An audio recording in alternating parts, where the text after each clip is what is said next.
Great. Here we go, Debra Cook. Hi, how are you? I'm doing great today. It's so good to see you. Well, we got all the technology bugaboos worked out. Now, you're going to be doing a show. Now, shows could have technology bugaboos, but you're doing a show in Carnegie Hall, so you can't have bugaboos. What kind of show are you doing? And Debra has been so kind, and she's been part of our New York New Works Theater Festival. She's been part of our Peace Day event, and she comes with a phenomenal bunch of wonderful people. And thank you for that. Tell us what's happening with you. Well, I'm so glad that I get to do this in Carnegie Hall. It's over at the Vial Concert Hall. That's 240 seats. And I'm doing it live with no tech. It's just a piano and me. And I did it on purpose because when I first put a small version of this musical together for the New York New Works Festival in 2018, I knew that the tech was going to be an issue over there. And so I said, look, I'm going to compose something that I can do in a 200-seat theater and not have any microphones. I'm just going to bring my own little piano that's going to do the job for me, and it worked.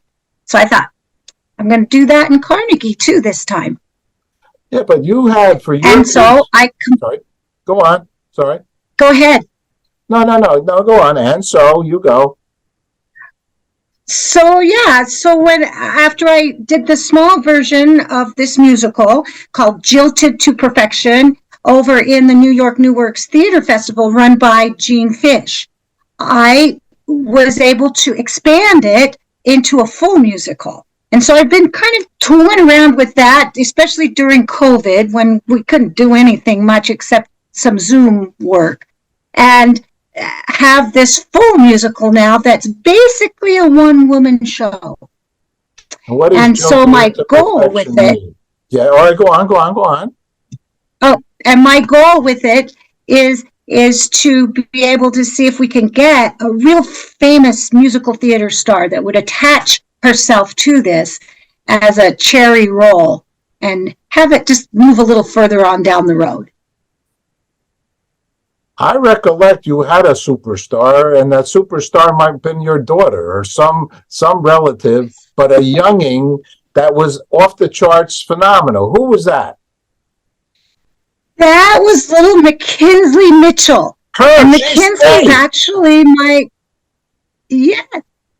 and she's my granddaughter, and she's going to be back doing the same role again, but she's just a little bit older. But she's such a peanut, you're going to think that she's still 6 years old when she gets on that big stage.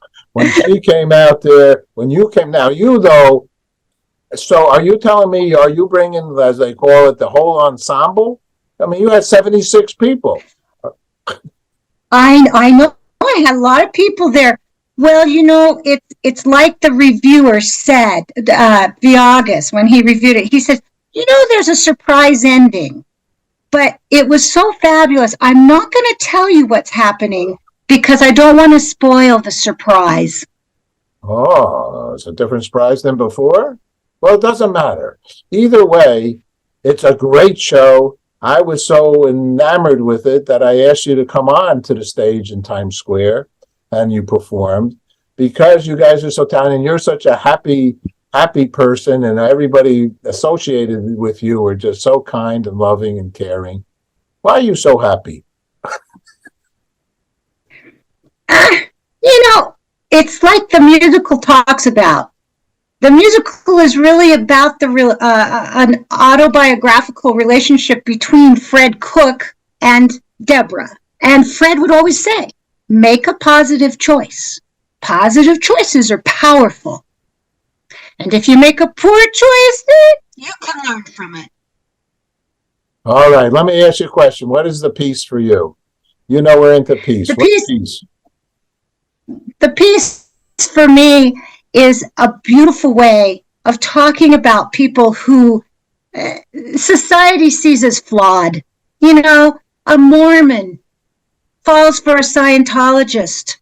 What could go wrong? He's been married 4 times before. They're trying to figure out how to make life work together. And what happens in between that? I don't know. You tell me. Okay. All right. So be it. Congratulations. So be it.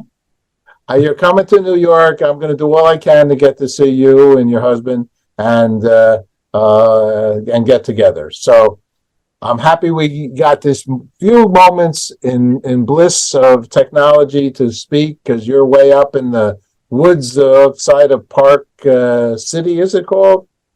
Right outside of Park City.